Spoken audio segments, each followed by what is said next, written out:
Radio.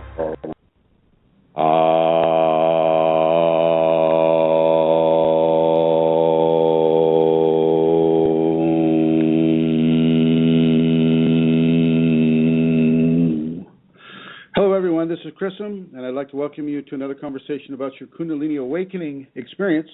Right now I'm going to turn the mic over to Santara. Hello everybody, this is Santara. I'm coming to you today from another part of Ireland, from the county of Kerry, or the Kingdom of Kerry. It's been a while since I've broadcast from here, and as often happens when I'm in this beautiful part of the country, which we call the Wild West, it is often very stormy, and again, it is that way tonight. Very high winds, lots of heavy rain. So I'm hoping that my sound is okay. I'm hoping that I will be broadcasting okay for you all. The thing is, I also have only got my iPad here, and so I don't have the chat room open in front of me. So I'm not going to be able to see who's there in the chat room today. I'm not too sure about Chrism. He can talk about that in a minute, whether he has the chat room or not. But I'll just say at this stage, welcome to everybody in the chat room, and I'm hoping that you can hear me. Welcome to everybody in the archives, and to all the listeners that are listening on their computers. It's good to have you with us, and I hope you will enjoy the show. I begin, as I always do, by letting you know where you can go if you would like to make a donation to support the work that Chrism does for people who are going through a Kundalini awakening process. And the place you can go on the web to make that donation is Ascension Kundalini. It's a blog spot on the internet that has a donate button, and it's Chrism's blog spot. And if you go there, it's a very simple procedure to make a donation, and it's probably it certainly is one of the safest ways that you can make a donation over the web. So I'll give you the address to begin with. That's www.ascension-kundalini.blogspot.com. And as I say, on the upper right-hand corner, you will find that donate button. Now, some people, don't want to use the donate button because you do need a credit card or some form of a card to do that. And I will get inquiries as well about how to make a bank transfer on occasion. I won't give those details out over the air, but if anybody wishes to make a donation in that manner, you can contact me on Kundalini Matters, that's my email address, kundalinimatters@gmail.com, and I can give you that information. And as we say every week, there is absolutely no pressure, no expectation for anybody to donate. It is something that is very gratefully received when people donate, and it is very much appreciated. So if you're in a position to do it and you want to do it, if you can do it, you're more than welcome to do so. So I think that is Chrism, and that's my... Stand by. Keep going, Rosemary. It's called tap dancing. Go ahead, tap dance. Where is it? Okay.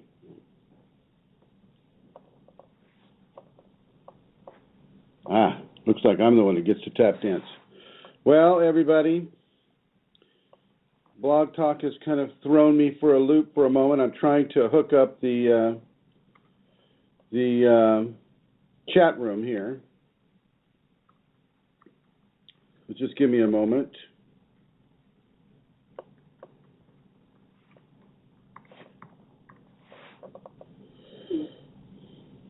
Just gotta love this. It's always an adventure, everyone.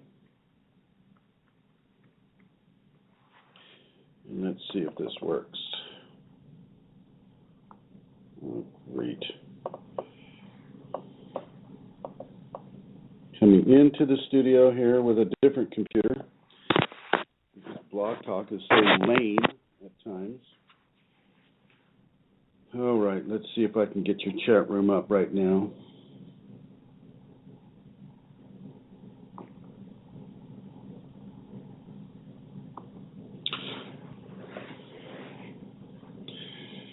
All right.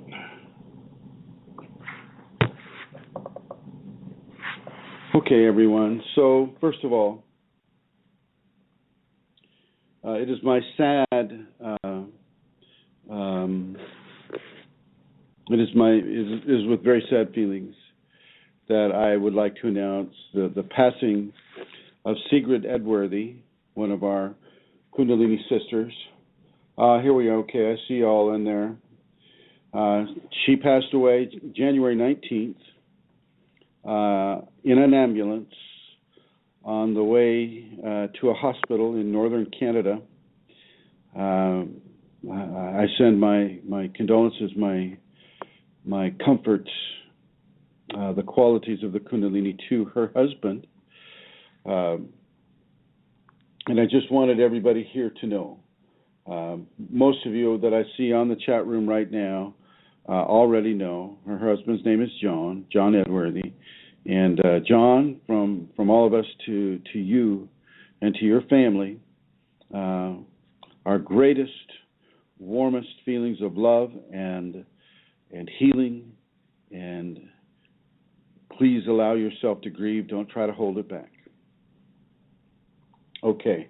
I would like to thank, right off the bat, I'd like to thank Amelia for trying valiantly to stay on the air, but her internet just died. I'm sure she'll be trying to come back. It's stormy down there in Ireland, in the Kingdom of Kerry. Right now, I am actually broadcasting from Rosemary Goliath's house. She's got this beautiful octagon house made all out of pine trees. Beautiful, beautiful house, full of love, full of the love of her husband, Al. And I am also very, very grateful to Rosemary, but also to Julia Rainier. And because she is allowing me to use her beautiful, highly maintained and effective laptop so that I can see who all's in the chat room. Looks like we have Atlantis Seeker, hello, you. Elizabeth Dalton Gonzalez, hello, Elizabeth Fashji, hello, Fashji. Guest 1425, hello, you. And MJ Henderson, hello, MJ. So we are all here. BlogTalk Radio decided we needed to upgrade our browsers. And this is what has, and I spent the last 25 minutes trying to do that. And so it's been somewhat of a rush job. And then, of course, Amelia's down there getting lashed with a storm that I'll be making her go out into quite shortly. I'd like to welcome Eileen to the show. I'd like to welcome the two people that I have here in the house. Come on up, ladies and ladies. This is Rosemary. Rosemary, say hello to everyone.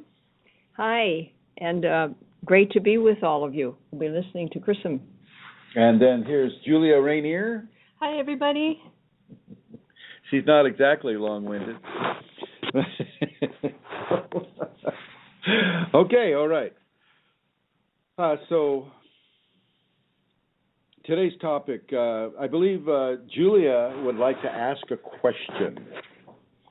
And so as Julia wanders back up here, maybe she can sit right there, move that stuff there later after you ask the question. Okay. Well, my question, Chrism, is I'm wondering if entities that we might encounter can actually cause physical harm to people. Yes, thank you. That's an excellent question. And Julia, if you'd like to sit over here, please. The question is, can entities cause harm to a physical person? And they most certainly can. Entities have been known to push people down stairways.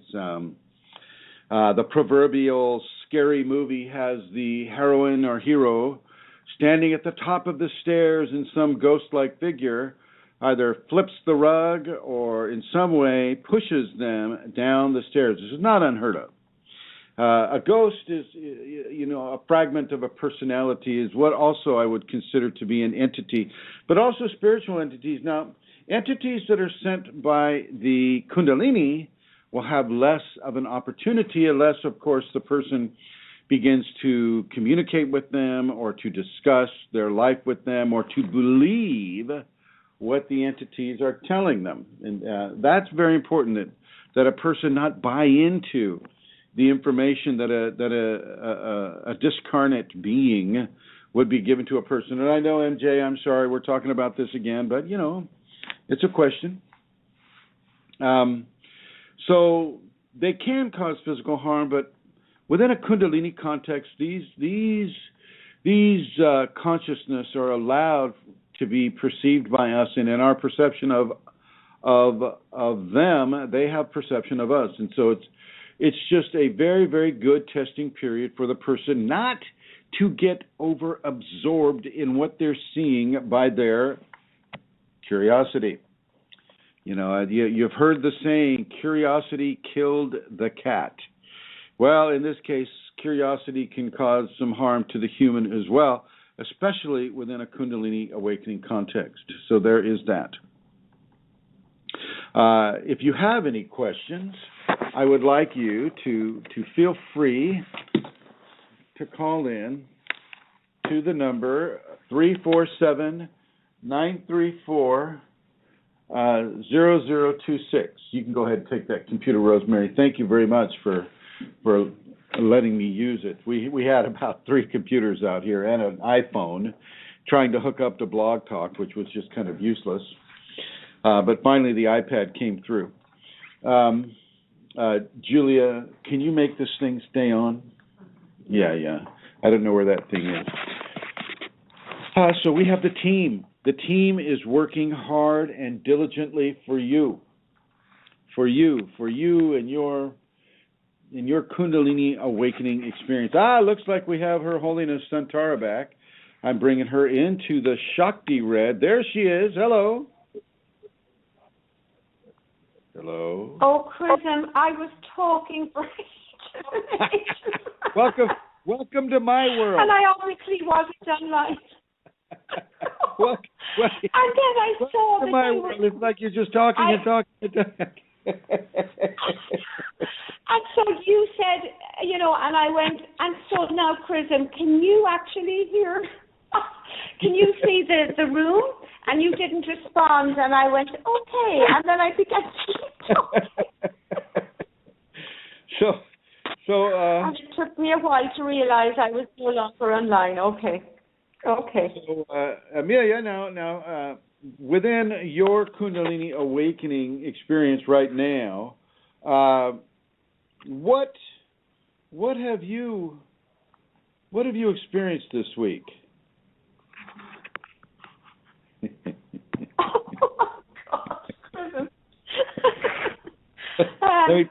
Let me tell you what.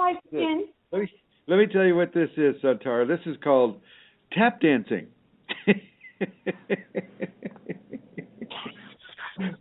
Julia's over here on the other side. Where I fall into the sink, is it? Where I fall into the sink. Okay, we don't know how to make computers stay on. All right. But I've got the iPad on permanently, so that's good. Oh, my gosh. So you're having great storms. Now, Amelia, I would like to take this opportunity to change channels here. Julia just asked a question if an entity, a discarnate entity, can cause us physical harm. And the answer that has come to me through the Kundalini is, of course, yes, they can if you buy in to what they're telling a person or what that, if the person has a great level of fear, great level of insecurity, et cetera, and so forth. So with that in mind, is that something that your Kundalini tells you? Yes, Chrism, I would think that is true, just from my own limited experience even, yes, that is something that I would think is true, yes. Yeah, well, thank you for that long-winded response. I know. Okay.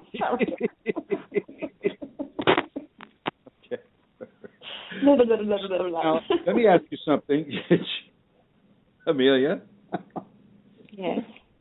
Let me ask you something. What is it all right if we talk a little bit about what I typically have you do when you go to the kingdom of Kerry. How do you feel about that? And if you don't feel okay with it, just say, don't feel okay, and I will tap dance over to another subject. Poised upon the sink, I would like to say, well, Chrism, we have spoken about it before, so I'm okay with it. Whatever you feel, I'm okay with it. Yeah. Okay. All right, buddy. Go ahead. Sure. Yeah. Do you want me to speak about it? Is John there? I much prefer for you to speak about it. John is inside watching the television. Yes. I see. Many thanks, and hello to John and the kids. Okay, I'm getting. Yeah. We have a big house tonight. So I'm going to go ahead and put you in the blue. Here we go. Okay, yeah. This I would do with anybody. For instance, I was considering having Julia and Rosemary go out into the 0 degrees Fahrenheit weather and make a few snow angels out onto the virgin snow that has just fallen maybe a day ago. But I'm just not so, they're not looking too enthusiastic about it. So I'll just kind of hold off on that, especially since it's a 2-against-1 scenario. And you know what? The Kundalini will always tell you, pick your battles wisely.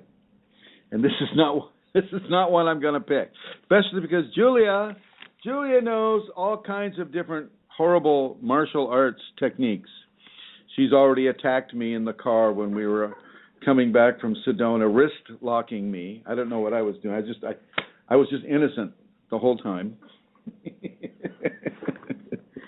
Anyway, I like to put people into levels of severe weather that is not life-threatening, i.e., I wouldn't put you into the whirlpool. I wouldn't throw you overboard and say, okay, swim out of the whirlpool, see if the Kundalini helps you swim. I wouldn't do that. I wouldn't put you in the wake of a tornado. I would put you out into the cold weather, but not 0 degrees weather. 0 degrees weather is, what is that centigrade? Everybody's got a blank look on their face when I ask them hard questions like that. It's a negative 32, I believe, or something like that. Negative 32 degrees centigrade. So negative 32, I think. I mean, that's right. Or is it negative 12?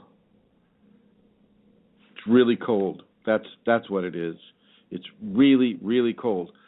Neither of the girls are looking too enthusiastic about going outside right now, so I wouldn't typically do that. But if it's a beautiful, rainy, stormy, even kind of a cold night where like you get in Ireland in the county of Kerry, the winds come through so strong they're torrential.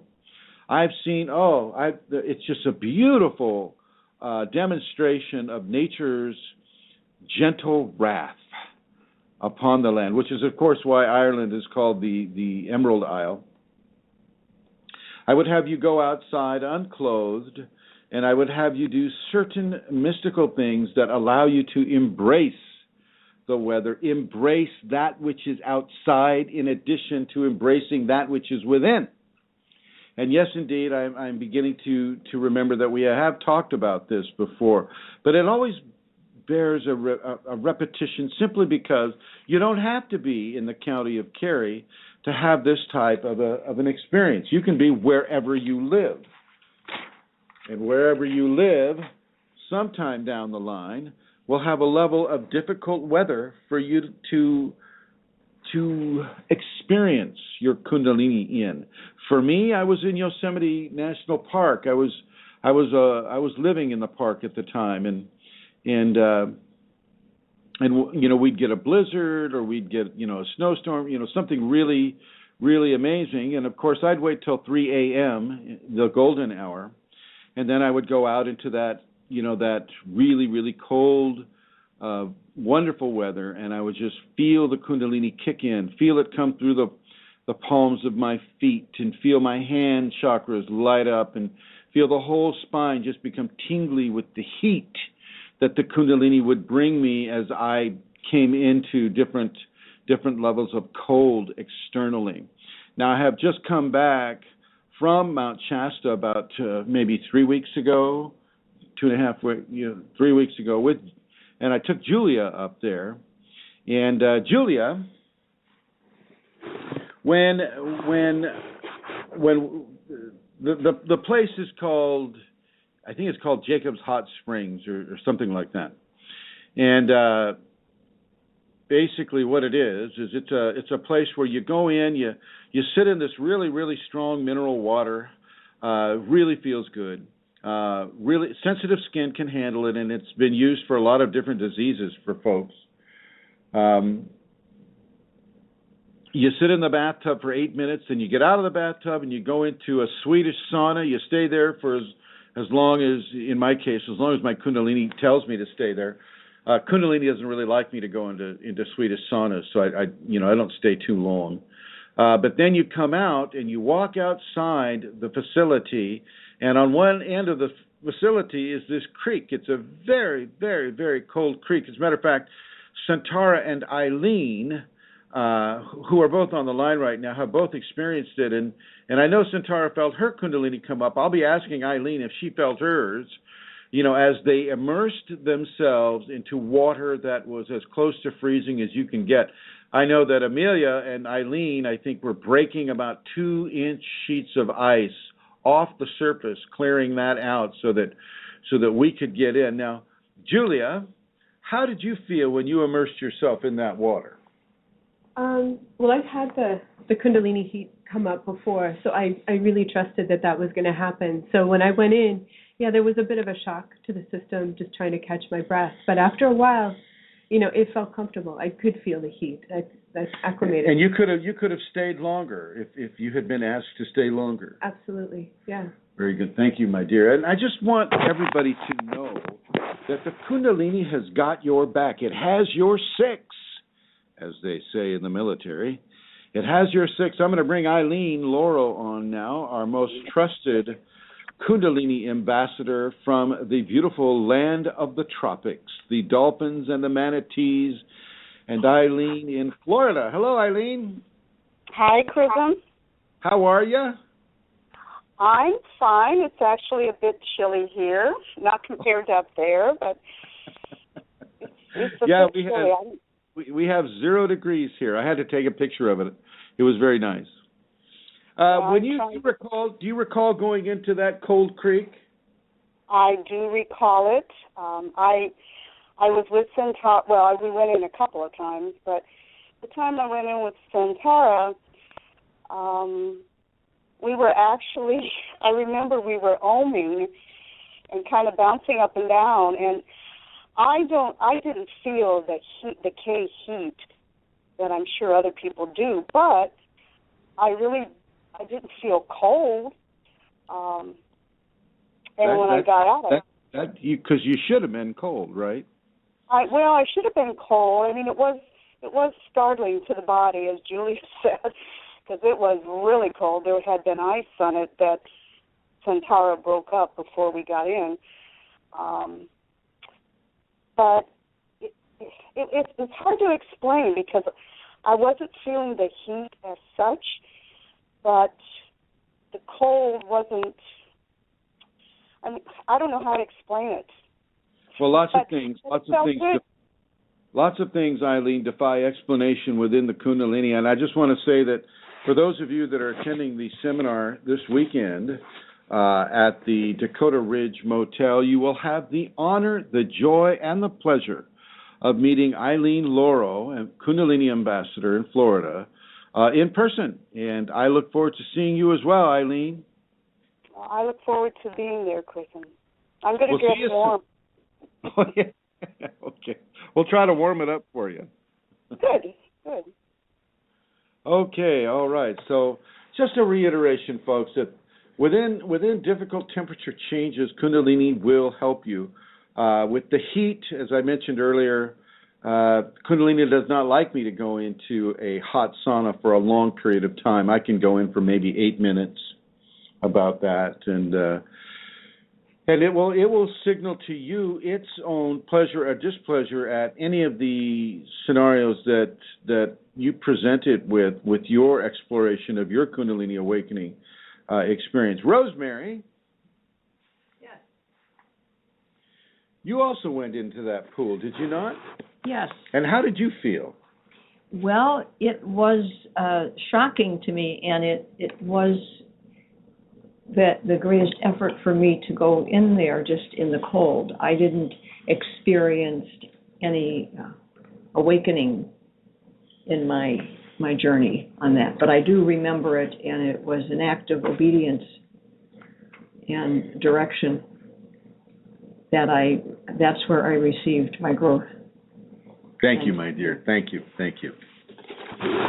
Okay, all right. So here we go. I'm going to change it up a little bit in honor of MJ Henderson. Elizabeth Dalton Gonzalez, I would like to Skype with you sometime. I can't do it this evening, but I'd like to do it perhaps tomorrow if we can arrange for that. Okay. Kundalini will test you. As we've mentioned in other shows, it'll test your emotions, it'll test your physical body, it'll test your mental sharpness or your mental dullness. And right now I'm going to go, because I haven't discussed this too much, but the mental sharpness can become acute.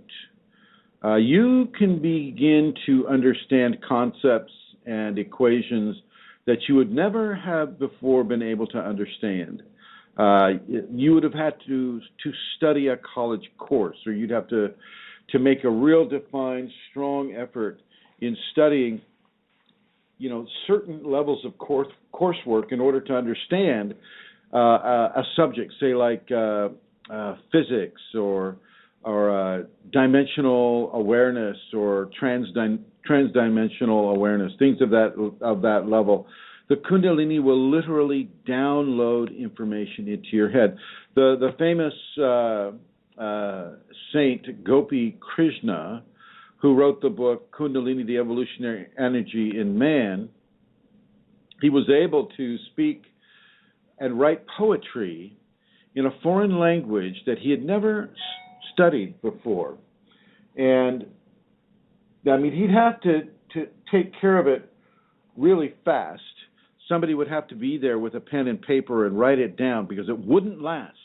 But the very fact that he could speak and write poetry in 5 different languages without ever having studied the language is a definite citic skill from the Kundalini. Many times people ask me about these citic skills and how they affect you. Well, one of the ways that the citic skills will affect you is that you're not allowed to do it.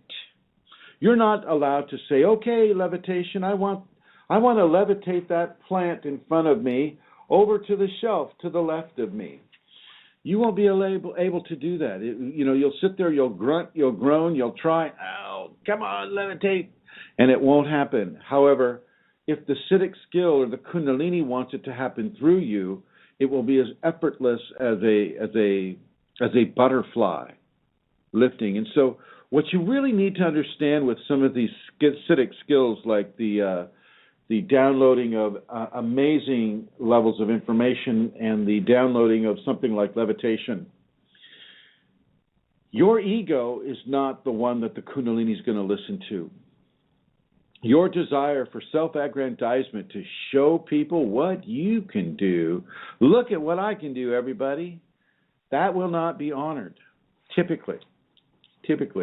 Some people may have a karma that would support it, but most of the time, that will not be honored. It is not something that we're using as a way to bring self-aggrandizement into our system or to brag about what we can do. Or in other words, this isn't something that is designed to feed the ego. And this includes having amazing levels of sharpness.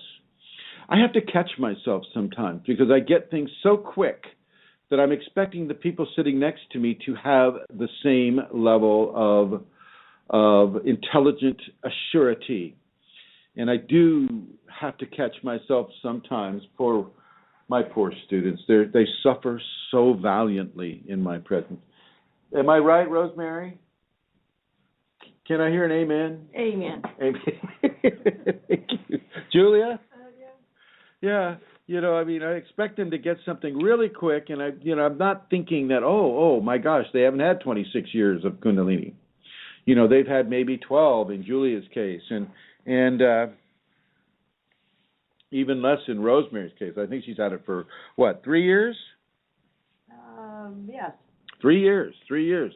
And she's already putting on expos. She's already organizing seminars. She's already meditating. I have her on a very, very strong protocol of practice and meditation and devotion, and wow. And she's just doing it so well. So I have to really compliment, and I want to compliment them on air. Rosemary and Julie are doing really, really well. I would like to let you know that if you also have Kundalini, Fast G, Elizabeth Dalton Gonzalez, I know you do, remember that you may just want to slow down a little bit for people who don't have the Kundalini.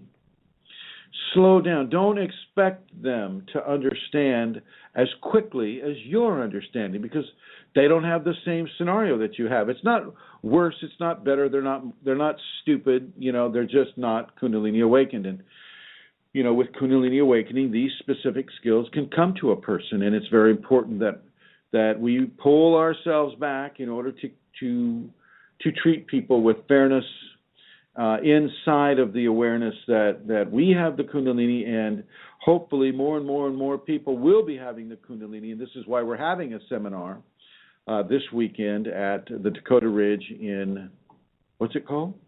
Best Western. Eagan, Minnesota, at the Best Western Dakota Ridge. This is why we have these. We have these at all. It's so that more and more people can come into this grace, come in to this bliss, come in to this personal development, come in to this evolutionary goal that all humans have. Okay, all humans have this.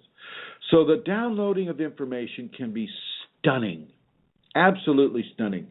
And I will suggest that you really begin to do things that you're not used to doing. Write music, even if you don't play an instrument. Try speaking a language that you don't know. Just open to it. You just kind of go into a meditation and open to what the Kundalini wants to bring to you and see what occurs. See what occurs. You don't open to it so that you can show off, though. You do have to have a level of discernment about why you're choosing a specific thing. What part of you, i.e. the ego, wants to be able to play the piano like a virtuoso without ever having studied the piano? Why would you want to do that? How would that serve other people? Well, there are ways that it would serve other people, but you're going to have to figure that out. You're going to have to figure it out that it's not so that you can become, the new Liberace and have a gig in Vegas for 60 years. As much as I know Fast G would like to have that. Kidding there, Fast G.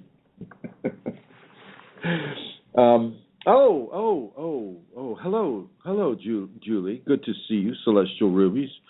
Your beautiful rubies are shining forth here on the show. Thank you for stopping in. Okay, so some of these skill sets are going to come to you automatically. Some of them you just may want to explore a little more. Remember, the intelligent quotient has been increased.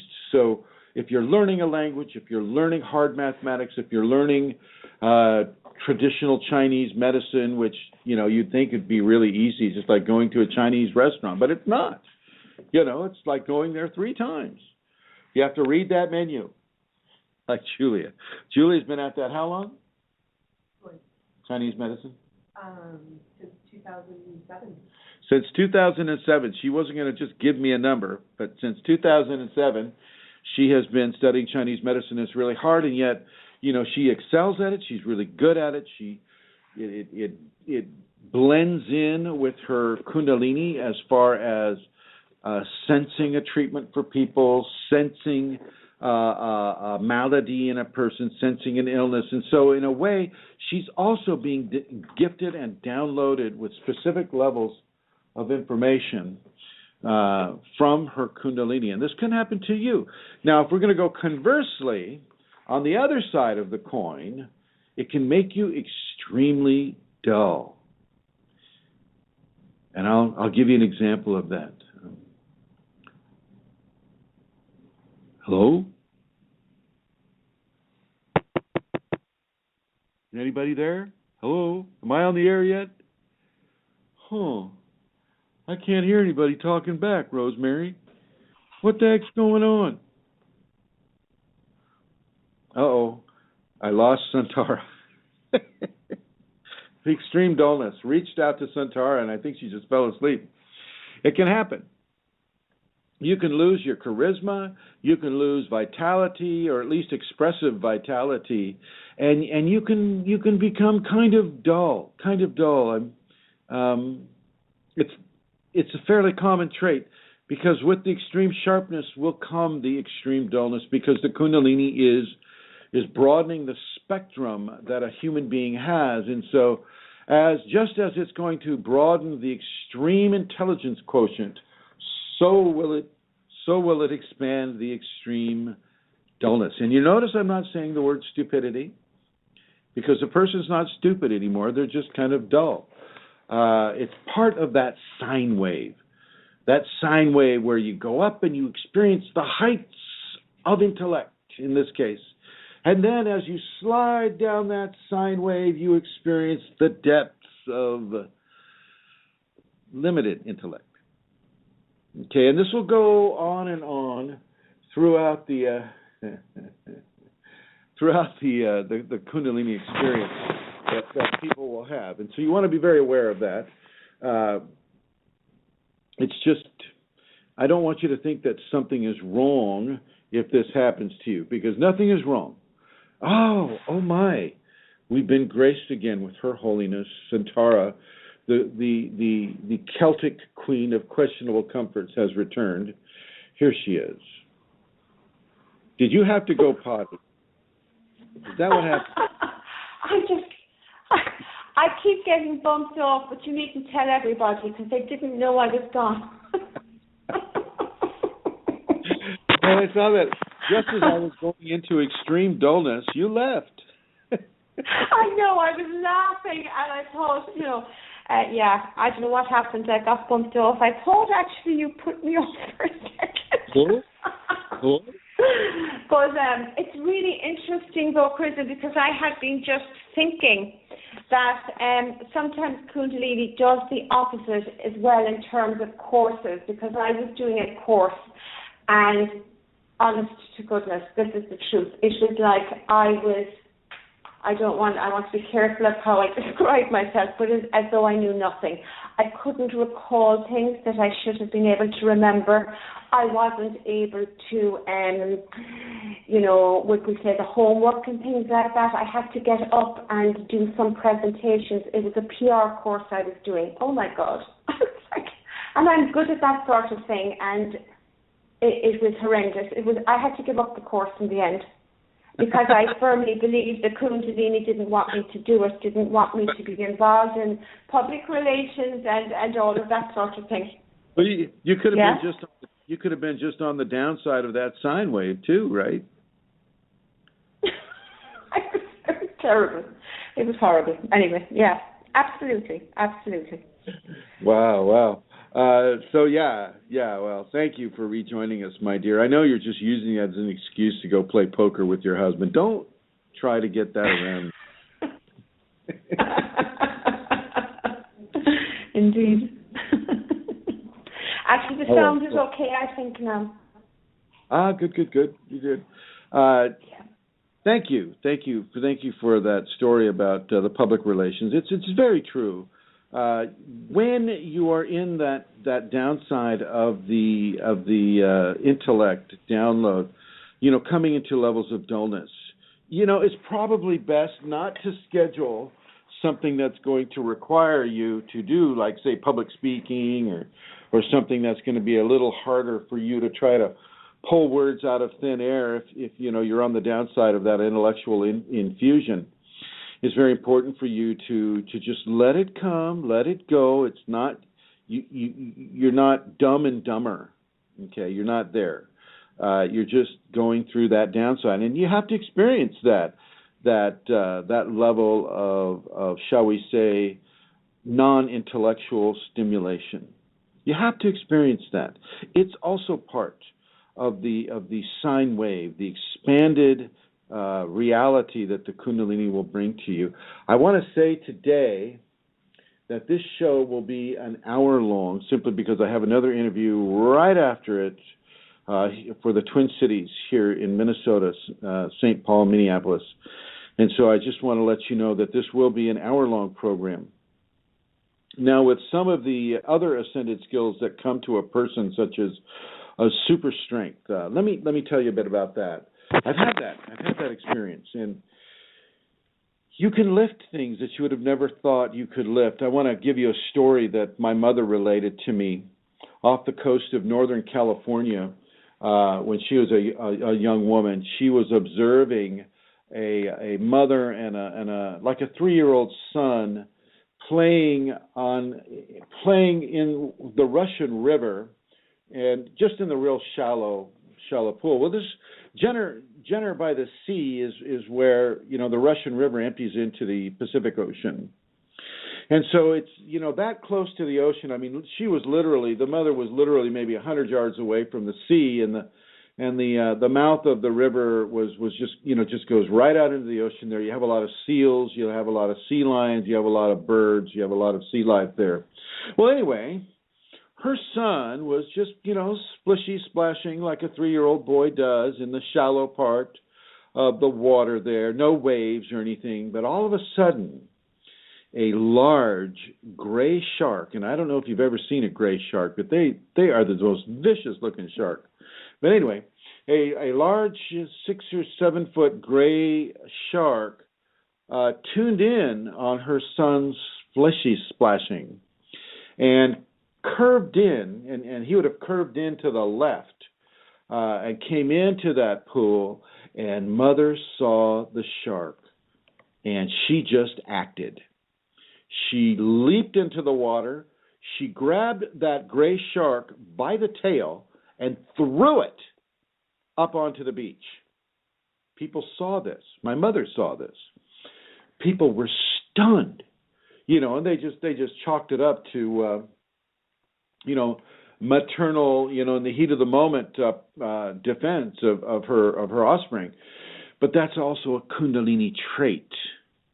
Okay, that shark never made it back to the ocean. That mother, wasn't hurt in any way whatsoever. Neither was the child. But it made a huge impression on my mom and the other people that saw this occur. This is what the Kundalini will do in that nick of time, that moment of sheer primal energetic release. The human body is amazingly strong. And when the Kundalini gets behind it, you can lift a car. You can lift a 7 foot gray shark would weigh, probably close to maybe 200 pounds or more. It's not a small fish. And it has its own intentions. I mean, they're not exactly cowards of the ocean either. They'll come right at you. So this is something for those of you to remember. When I stop at a car accident or something like that, something moves inside me and I'm able to do things that I wouldn't normally do. One example was I lifted a 150-pound timber and literally walked with it about 100 yards on my shoulder. And it was balanced and everything like that. It was really, really heavy. And I can't do it right now. I can't return this timber to the back of the truck and send it somewhere else. It's just too heavy. It's just too heavy. And the Kundalini is going, no, I like it where it is. So, you can have super strength. You can have super intellect. You can have super skills, but you got to remember, they're going to do you when the Kundalini wants them to. It's not that you're just going to wave your hand and levitate the car. unless, of course, there's accident victims under a car. That can be done and has been done. Okay. Now, of course, the scientists among you would say, oh, that's just an opinion. You can't prove that. And it's true. I can't even prove the Kundalini exists.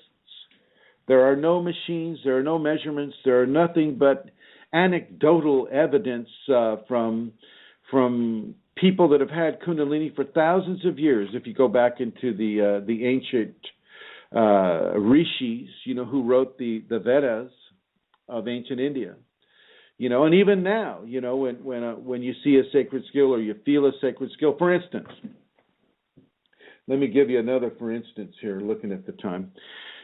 Another for instance, I just did a talk last night in a place called the Mississippi Market, or as Julia calls it, the Mississippi Market, because of the sloppy joes that they sell there. Vegan sloppy joes, mind you. Anyway, so I had a talk there. We had a few people there, and I just casually mentioned that as a child I could breathe underwater. And two other people, this is the first time this has happened, two other people said they could also breathe underwater when they were a kid. Okay. Any of you have that experience? If so, call 347-934-0026. Let's talk about it. I never felt the water enter my lungs. I never felt that it was an issue. All I know is that I could breathe fine, and it was fun. I didn't have to keep coming up for air. Nobody was concerned. Nobody noticed that I was swimming around. They just assumed that I'd gulped some air and came back on down, I guess. I didn't know that I couldn't do it until I was told I couldn't do it. And then guess what? I couldn't do it. But I do remember doing it. And for the first time ever, two other people. And these were not crazy people. These are Minnesota people, which typically they aren't crazy. They're very down to earth. They have to remember to wear gloves outside and to learn how to live in a very, very harsh environment. It's harsh here. It's not easy. Not easy living, unless you're Julia. Then everything is easy living because she's got the Kundalini and she's got her beautiful self. And same with Rosemary and same with all of the Minnesota women. They're very, very attractive people. But, aside, it's a very, very, very uncompromising environment when you're out there in 0 degrees. And somebody was telling me yesterday that sometimes it'll get 34 below zero, which is a temperature where your face just stings whenever it's in contact with that temperature level. So, it takes some real guts to live here well, and it takes a steady mind. And so, these Minnesota people, if they're telling you they can breathe underwater, they were able to breathe underwater when they were a kid, you might want to believe them. I'll be seeing these folks again on this Saturday at the seminar. So anyway, I want you to understand acute hearing is also one of the acidic skills that will come and go. Acute hearing, acute zoom focus with your eyes. At a distance, you can kind of just zoom in on that fly on a park bench or an ant or something like that. Or you'll find things just because you're thinking of them and you need to find them, like car keys or a piece of paper or a document that you need to find. You'll just reach in somewhere and boom, it seems to stick to your fingers. These are very, very, very common traits within the Kundalini. These are things that have a longer lasting signature within your experience if you don't try to use them for ego or self-aggrandizement reasons. And that's Rosemary's cell phone there going off. Any questions here? I'm going to look over here in the chat room, and I don't know how to use this computer that Julie is letting me use. It just looks like everybody, guest 1666. You got to love that number. So I want to welcome Atlantis Seeker and the two guests, 1501 and 166, to the conversation. If there's any kind of a question you'd like to ask within the short time that we have remaining, about 10 minutes, Please feel free to write it there in the chat room. I can see the chat room, and we'll go from there. Yes, Santara. Santara is back on the line. Hello, Santara. I have a few questions that came in Chrism, so I could ask one of those if you have time. Excellent. Let's do them. Okay. There was a question, are there certain areas in the world that are Kundalini hotspots? And I think because of the other question that came with it, they're talking about places. Talking about places? Yeah. Are there certain places in the world that are Kundalini hotspots? Hello? Well, yes, I'm here. I was processing that question. No. Kundalini happens at the base of a human being's spine. That is the hot spot. That everybody that has a spine that is a human being has the Kundalini there. Now, another kind of question one could ask: Are there places where Kundalini people or people that are going to awaken tend to gather more than other people? Well, yeah. It seems that Minnesota has been having a calling for Kundalini for the past year. This is the 4th time I've been here, I think, something like that. And it all started with Eileen Loro, blessings to Eileen, who brought the first seminar. But this does seem to be a place that is calling for it. Ireland is another place that it's calling for. And one of the ways that you can chart an area that might be a hot spot for Kundalini because people have burned a lot of karma there or have come into balance with a lot of karma would be places that have had war zones that have resumed a peaceful scenario, such as Ireland. You know, Ireland 100 years ago was a principality of Britain, and in that 100 years, you know, a lot of bloodshed. Well, actually, in the last 3,000-4,000 years, Amelia, a lot of bloodshed happened in Ireland, right? Yes. Well, a lot of people, can you hear me? People were able to balance their karma, and because they were able to balance their karma through, you know, sometimes really violent ways, and I know that people are thinking, well, that's just creating karma. Well, not so. Not so. Sometimes karma is balanced in those ways as well. And now that Ireland, not all of Ireland, but most of the island is within a form of peaceful contentment within its own self, within its own borders. Even Northern Ireland, you know, nobody's making war on each other anymore, at least as far as Amelia's told me. They've been able to meet levels of karmic debt. And that meeting of karmic debt is a very, very strong proponent for Kundalini awakening to occur. So if you look at Iran or Iraq or Afghanistan right now, you know, if hopefully in a few years down the line they're able to resume peaceful relations with each other, with their own populations, with other populations, lots of Kundalini will come up there as well. Over. Okay. Hello. Okay. Thank you, Chrism. The same person had 2 other questions. I'm going to ask you those together because can Kundalini be awakened in animals, and do ancient sites of worship and rituals still have Kundalini in them?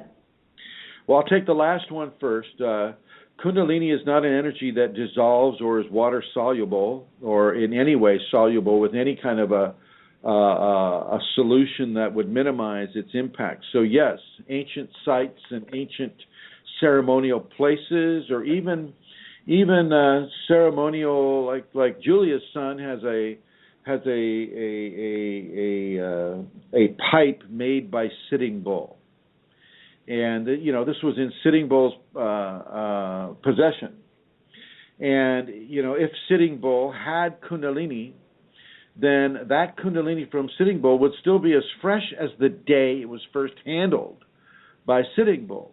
Okay? Any kind of an implement that is Kundalini infused will retain that energetic signature in perpetuity. It does not diminish. It does not go away. And that would include sites like Drogheda, I believe. I hope I'm pronouncing that right, in Ireland. Drogheda, is that how it is? Drogheda. Now that's a stone circle that was made by probably the same people that made Stonehenge, and probably that long ago. You can still feel energetic signatures coming off of those rocks. You can still feel it even before you get to the rocks. So yes, mystical implements and sigils and swords or guns or things like that.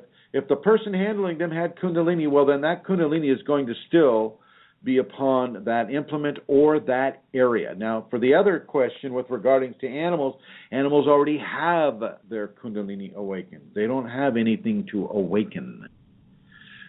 A cat can jump that 4-foot level as easy as they do, and they are not in the same evolutionary sequence that humans are. So you don't want to start anthropomorphizing Kundalini upon a cat or a dog or something of that level, because if you look at an old dog or an old kitty cat, they do slow down. But if you also look at them, they have much shorter lifespans. It's in a way, it's as if their lifespan is so condensed and so sharp and so aware and so strong and so vibrant that they're like a very intensely burning star that just lasts for that fraction of a second, and then it's gone. Animals have Kundalini, but they just have it in a different way. Not all animals have a spinal cord. Look at invertebrates. And so they're very, very different in their setup and in the evolutionary ideology or goal for that specific species. You look at a wasp, a Kundalini animal. It's set up very, very differently. It's not a vertical creature. It's a horizontal creature that goes vertical.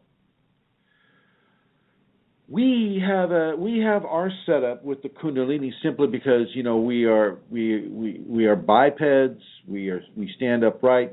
We have a spine that resembles a serpent. We have our chakras that are going along that spine in a very certain way, and we go vertical with the energy.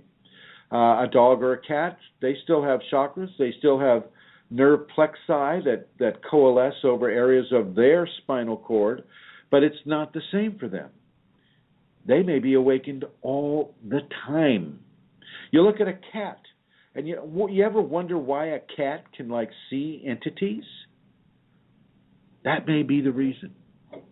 Okay, Lasha. I use Lasha as an example. My kitty cat. The ashram has entities. It has. It even has a resident ghost that you can see and feel, and she's more than happy to help you see or feel her. She'll come right at you. Feels like you're being embraced by cobwebs, but don't let it scare you. She's perfectly harmless. Anyway, Lasha can track those entities, can track that ghost. She has no problem with it. Okay?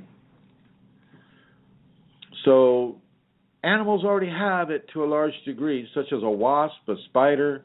They have shorter lives, perhaps because of it, because they are super strong. They have what they need to survive and then some.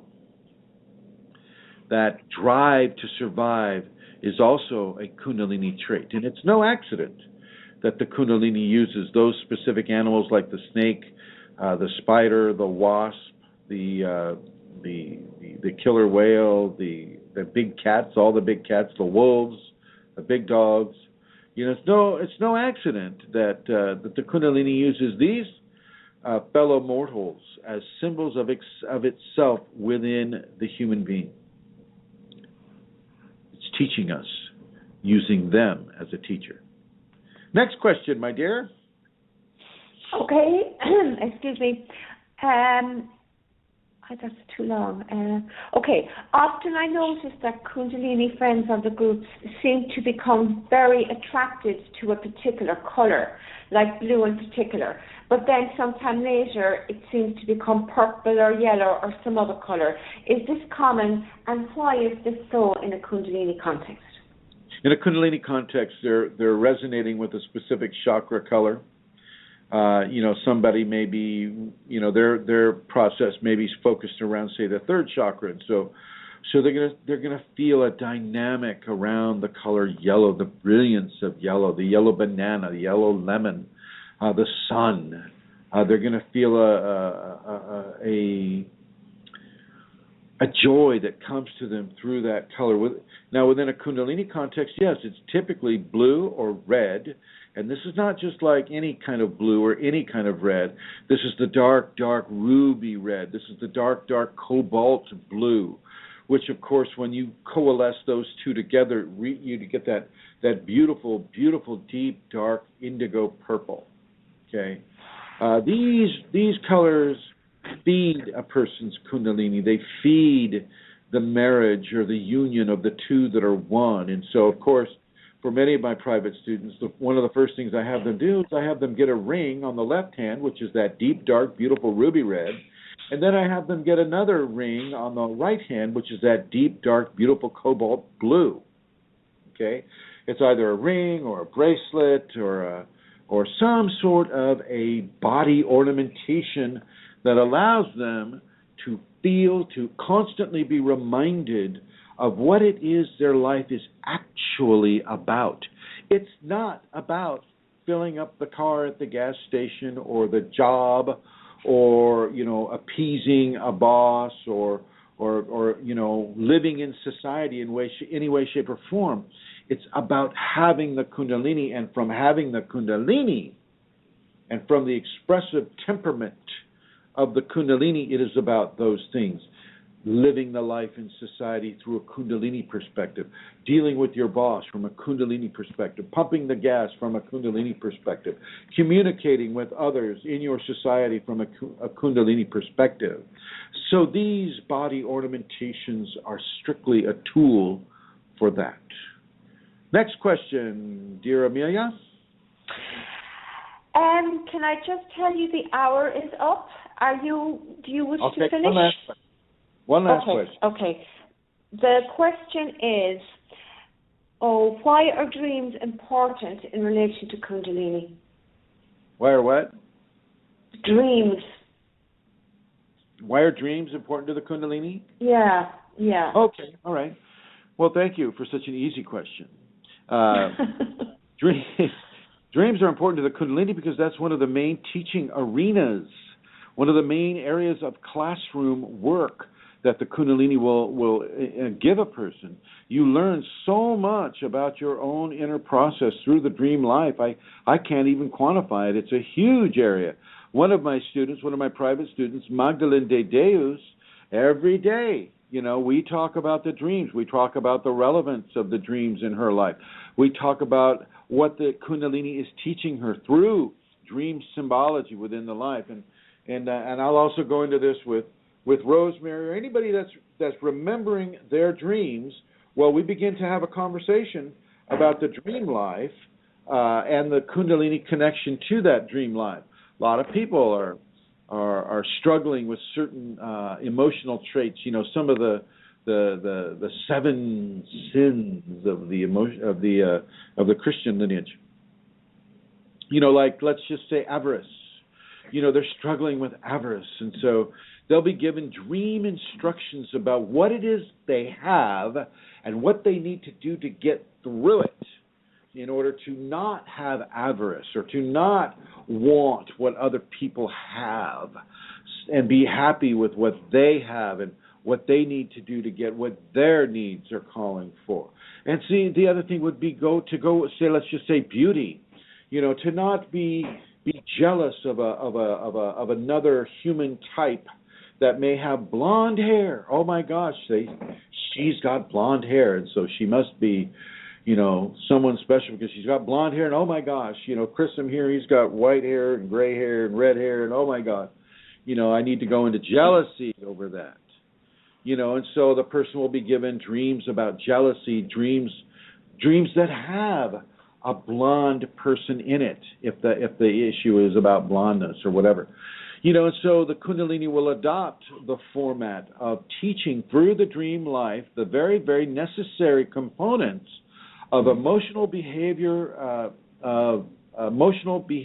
self-correction within the dream state. It's very, very important that people pay attention to their dreams. And don't go to Barnes & Noble and look up a dream interpretation book. They do not apply to Kundalini people. It's very, very, very different. I know someone named Linda with the last name starting G has the Dream Almanac or whatever it is. It absolutely has no efficacy whatsoever with the Kundalini interpretation of dreams. With Kundalini, you're in a different classroom. It's a very, very different classroom than what the general population is experiencing. And so I want you to understand this, and I want you to know this, and I am writing that book of the dream interpretation of the symbols, what it is when you see a snake, what it is when you see a snake as big as a bus, what it is when you see a spider, what it is, when you're having a dream about, say, using the examples I used before, you feel insecure about your level of beauty, and so you're going into jealousy over other people's beauty. You're dyeing your hair a certain color because you don't like the color of your hair. Well, why don't you like the color of your hair? And then the Kundalini will begin to give you dream teachings based upon self-validation and the validation of who you are, how you are, why you are, where you are, what you are. And so it's very important that people begin to understand that Kundalini dream interpretation is very different than the interpretation that is given for the general population. Wow. Fantastic. That was really fantastic. Thank you. I would like to... Super speed. I would like to introduce Rosemary to the microphone here. Rosemary has an announcement. Yes, one last announcement here about the seminar, which Chrism has mentioned, is this Saturday and Sunday here in Egan, a few miles from St. Paul and across the river from the airport. We still have room for people, and my contact information is rosemaryg@usinternet.com and 651-452-3161.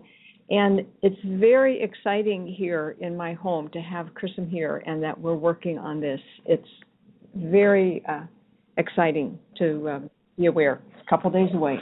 Couple days away, folks. I promise to wear deodorant, seriously. Try not to give you a reason to run. But yeah, come on in. Come on into Egan, Minnesota. It'll start 9 o'clock Saturday morning at the Best Western Dakota Ridge Motel there in Egan, Minnesota. It's actually, I know I said motel, but it's a very nice place. It's got an indoor waterfall, and no, we're not allowed to go naked in the waterfall as much as I would like to. The other guests wouldn't understand. It's in a nice room. And as I mentioned before, Rosemary will be there, and Eileen will be there, and Julia will be there, and Steve will be there, and many, many, many, many Kundalini awakening people will be there. You'll feel energetic signatures from Elizabeth Dalton Gonzalez because she has been there before, and her Kundalini left tracers of her there. So in a way, EDG is there as well. Woohoo! And so I welcome everybody who would like to come to that seminar to indeed come to the seminar. Do your best to get here. And you'll see a lot of people that you may interact with on Facebook or on the Yahoo group, or just new people there to enrich your life. Let's see, it is 6:09. Give me one last question, my dear. I don't have any more. Oh, well, that's perfect timing. That was perfect. Okay, then. All right, then. everybody, I would like to say thank you for joining us on this episode of the Kundalini Awakening Conversations. And I would like to thank Amelia Santara, and her husband, John, for making this program possible. It's like you hear on PBS, and here I go. Brought to you by the kind, charitable contribution of John and Amelia O'Connor from the Kings of O'Connor in ancient Ireland. There we are, folks.